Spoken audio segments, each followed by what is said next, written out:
Bonsoir à tous. Une mère et son fils d'une dizaine d'années enlevés à leur domicile en Bourgogne avant d'être libérés ce matin par le GIGN dans le Val-de-Marne. Au moins 4 suspects ont été interpellés.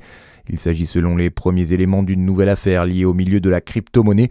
Les ravisseurs ont réclamé une rançon au père de famille, un entrepreneur du secteur, une rançon qui n'a pas été versée. Une boulangerie entièrement détruite par les flammes. La nuit dernière en Côte d'Or, un incendie assez spectaculaire mais qui n'a heureusement pas fait de blessés sur la commune de Pâques, à l'ouest de Dijon. Une quinzaine de pompiers ont été mobilisés sur place. Les causes du sinistre ne sont pour le moment pas connues. Une initiative locale pour accompagner les commerçants face à la hausse des prix des carburants. Comme le rapportent nos confrères du Journal de Saône-et-Loire, la commune de Buxy a décidé d'offrir le droit de place aux commerçants du marché. Un geste avant tout symbolique quand on sait que cela ne représente que 2,20 € par stand. La ville a décidé de prolonger cette mesure jusqu'à la fin du mois d'avril pour le moment. Pendant ce temps, la route semble encore longue pour les transporteurs après une mobilisation pour protester contre la hausse des carburants et le manque de soutien du gouvernement. Les transporteurs routiers ont obtenu des aides financières, une enveloppe de 50 millions d'euros sous forme de remise sur le carburant de 20 centimes mais qui n'a toujours pas été distribuée. On leur promettait aussi une baisse du carburant, mais à la pompe, ce n'est pas le cas.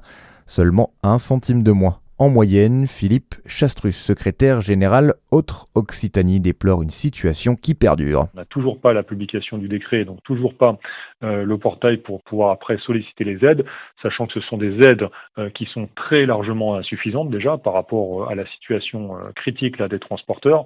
On nous parle d'aides de 500 € par poids lourd avec une aide dégressive sur des véhicules lourds qui serait de l'ordre de 300 €. Et donc on est sur une période longue en fait d'augmentation et de stabilisation du prix très important. Donc au jour d'aujourd'hui, il n'y a pas de réponse en fait concrète pour le secteur du transport routier et notamment sur ces aides financières qui tardent à venir et qui de toute façon sont insuffisantes. Concernant le prix des carburants, on apprend ce soir que le gouvernement réfléchit à un encadrement des marges des distributeurs. Selon le Parisien, un décret est envisagé pour mieux contrôler les prix. Les marges pourraient être plafonnées à 1,71 € le litre pour le gasoil et l'essence. À la page des sports, Quentin Fillon-Maillet à l'honneur hier dans les locaux du département du Jura. 700 personnes sont venues applaudir le champion olympique de biathlon et ses 9 médailles. Le sportif jurassien est devenu, on le rappelle, le Français le plus médaillé de l'histoire lors des derniers JO d'hiver de Milan-Cortina.